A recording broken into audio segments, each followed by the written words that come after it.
নমস্কার, কেমন আছেন? আমার চ্যানেলে আপনাদের স্বাগত জানাই। আজকের রেসিপিটা হলো কচুরমুখী দিয়ে রুই মাছের পাতলা ঝোল। আমি আগে থেকে কচুগুলো কেটে ধুয়ে ভালো করে পরিষ্কার করে একটু সিদ্ধ জল ফেলে দিয়েছি। এদিকে আমি পেঁয়াজ, রসুন, আদা, কাঁচা লঙ্কা সব কেটে কুটে ধুয়ে রেখেছি, আর মাছও আমি ভেজে রেখে দিয়েছি। এখন তেলের মধ্যে পাঁচফোড়ন, শুকনো মরিচ, তেজপাতা দিয়ে হালকা গরম হয়ে আসলে তাতে আমি পেঁয়াজ কোচানো দিয়ে হালকা নেড়ে চেড়ে নিব। হালকা নেড়ে চেড়ে বাদামি কালার হয়ে আসলে তাতে আমি রসুন, আদা দিয়ে আবারও ভালো করে নেড়ে চেড়ে একটু বাদামি কালার না হওয়া পর্যন্ত ভেজে নেব।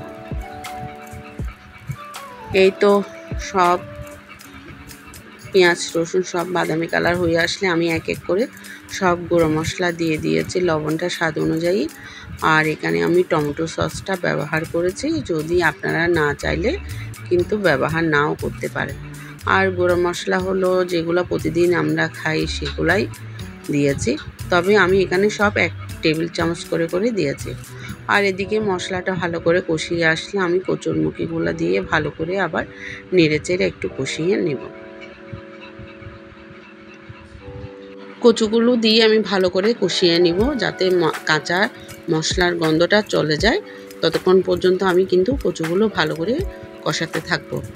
আর কচুগুলো কিন্তু এক এক জায়গায় এক এক ধরনের নাম, কেউ বলে গাটি কচু, কেউ বলে কচুমুখী, আবার চট্টগ্রামে বলে কিন্তু কচু ছড়া।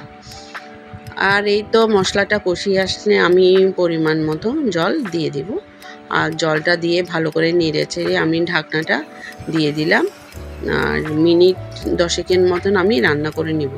তবে আমার কচুগুলো বেশিক্ষণ লাগবে না সিদ্ধ হতে, কিন্তু আগে আমি কচুটা সিদ্ধ করে জলটা ফেলেছি, তার কারণে কচুটা কিন্তু অর্ধেক সিদ্ধটাই হয়ে গেছে। এই তো ঢাকনাটা তুলে আবারও একটু হালকা নেড়ে চেড়ে দিয়ে আমি মাছটা দিয়ে দিব। আর মাছটা দিয়ে হালকা একটু নাড়াচাড়া করে ঢাকনাটা আবারও দিয়ে দিব মিনিট 5 মতো। এই তো রান্নাটা হয়ে আসলো। আর রান্নাটা হয়ে আসলে উপরে আমি কয়েকটা কাঁচা লঙ্কা দিয়ে দিলাম, দিয়ে 2 থেকে 3 মিনিটের মতন আবারও রান্না করে নিব। আর এই রান্নাটা কিন্তু গরম গরম ভাতের সাথে কিন্তু খেতে খুবই ভালো লাগে।